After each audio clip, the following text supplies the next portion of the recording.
Greeny, I do. You know why? Because it really can't get any worse than last year.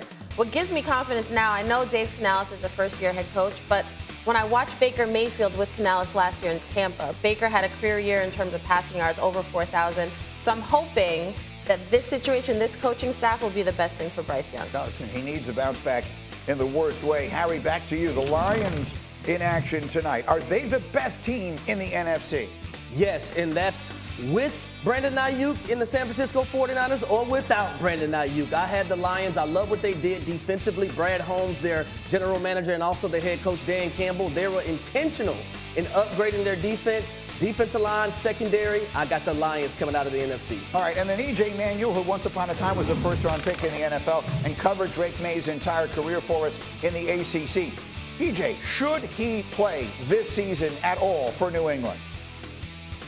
Yes, he should, Greeny. I mean, when you think about Drake May, it's always got to be about development in year one as a rookie. Of course, you do have Jacoby Brissett, who should be the week one starter, but throughout this season, the Patriots have to find ways to get Drake's feet wet, get him out there in the field, because the only way to really get better is to actually play. So I do believe he should play this year. Okay, we'll see, and we'll see how much action we see from those guys tonight. In the meantime, those are the games this evening. The big story is in Philadelphia, where our Tim McManus and Jeremy Fowler dropped a bomb yesterday. Their article that detailed the dysfunction within the Eagles last season was remarkable. One source with direct knowledge described the relationship between the head coach Nick Sirianni and the quarterback Jalen Hurts as, quote, fractured and unhealthy. We spent a lot of the day talking about it yesterday, and so did they. Here are Sirianni and Hurts addressing their relationship. Go through all the same processes that we go through after each year, and Jalen and I are in a really good place. Every relationship that you have needs work that with everybody, and we've always continued to try to work at that. You have reports and you have rumors, and then you have reality. And, we're in reality right now. This team is putting the best foot forward. It's been a good journey so far, and my natural nature is to block out the external factors. Sometimes you question so much, and the negativity becomes redundant. It was a developing time. It was a time of development for us.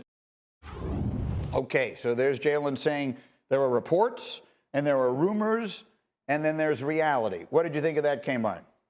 Oh, the eyes are rolling.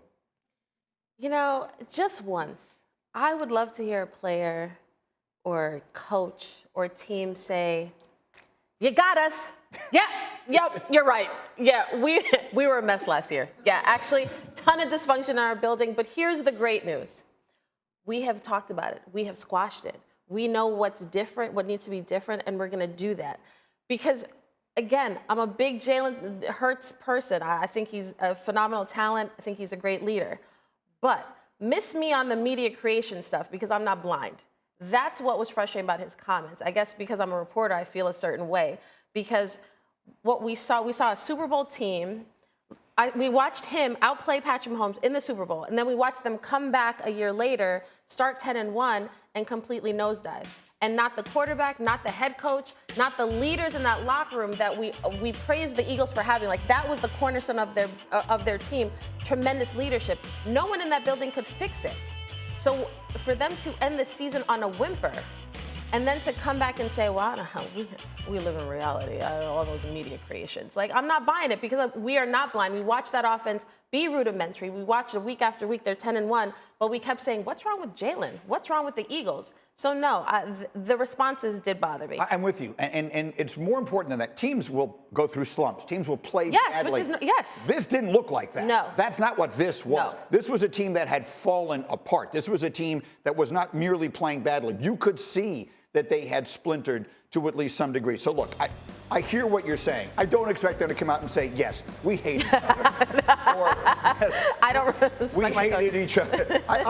No. To some degree, I understand why they have to. Because I think the default response is always like, oh, the media just makes stuff up. I'm with you, and I do share your frustration, and I most certainly do agree with your general take. Harry. Well, like my grandma used to tell me, the proof is in the pudding. Proof is in the pudding, sugar. We watched this team the last 7 games of the season last year. And I would say this, when you look at this organization, you've seen the body language, not just on Jalen Hurts, but on A.J. Brown, on offensive linemen, on defensive players, on the sidelines. And it's not supposed to be like that. That's how you know it was dysfunction.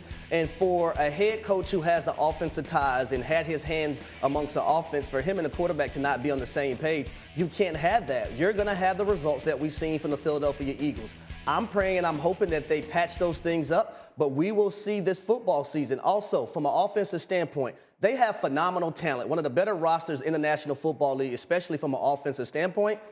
You can't just say, hey, guys, go out there and win one-on-one. They have the guys that can do that, but you have to have that creativity on the offensive side of the ball. When you look at motions, shifts, they were the worst in the National Football League in doing so. When you look at the top 6 teams in that category last year, Miami Dolphins, San Francisco 49ers, the Rams, the Detroit Lions, Kansas City Chiefs, those teams all made the playoffs, and they also have dynamic players. That Jalen Hurts questioned the X's and O's sort of moxie, if you will, the X's and O's chops of his head coach, Nick Sirianni. And that's where the thing really gets ugly. It's one thing to have a disagreement. It's another thing for one guy to say, you know what, he can't do this. He's not doing his job well enough. And that's the stuff that they have to come back from. EJ, you've lived in some semblance of this at a time or two in your life. What is your perspective on it? Yeah. Well, my biggest perspective is the head coach and the quarterback have to be on the same page. And sometimes when you do have a head coach that is the play caller, it's a little uncomfortable for the quarterback to come to him and say, hey, man, I don't like this player. Hey, maybe we should tweak this, just because sometimes coaches think, hey, you're limiting the offense. But I've talked to some people in Jalen's camp very close to him. They said that there's nothing between Coach Sirianni and Jalen in the sense of negativity. They've grown together a ton this offseason, and these guys are ready to get back to work. And so bringing in Kellen Moore, I think, will be excellent for Jalen. I think the line of communication between quarterback, between play callers should be much cleaner. And like Harry said, I mean, they got a ton of talent around him. And also bringing in Saquon Barkley is going to add to balance, and they have to do some pre-snap motioning before they run plays, because that's only going to help Jalen do his job even better.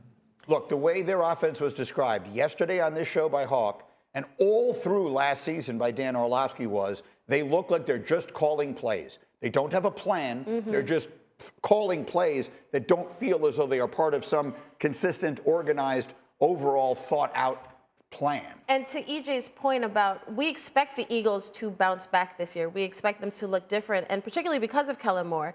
You know, Hembo sent me the stat. When Kellen Moore was promoted to OC in 2019 in Dallas, Dak, we saw his numbers improve. He was throwing for 1,000 more touchdowns, 1,000 more yards, 8 more touchdowns, and he took 33 fewer sacks. That's what we're expecting to see in Philly. Just Jalen Hurts looking better, healthier, but also this offense having some fluidity to it. Well, look, and the reality is this can go one of two ways. And EJ, I hear what you're saying about how they work together this summer, and look, relationships sometimes go this way, and then they can be mended. There's no bad blood, Greeny. Here's the problem, and that's fine. Yeah. But here's where the problem lies. If this thing starts going sideways, well, let's face it, the heat is on the coach. Jalen Hurts has the huge contract. He's not going anywhere. That is not going anywhere. He's not. Right? The heat is on. Yeah, that's exactly right. There you go. That's right. And the bottom line of it is, if this thing goes sideways, that is going to be a very desirable landing spot for the Mike Vrabels and Bill Belichick's and others of the world who may be sitting out there. So there's a lot. The heat is on, and it's not on the quarterback, it's on the coach. No, 100%. But here's one of the main things I want to see also, and EJ can attest to this because he played the quarterback position at the highest level.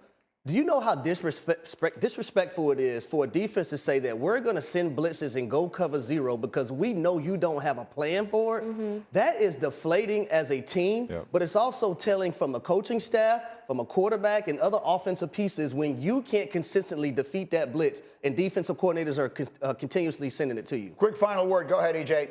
Yeah.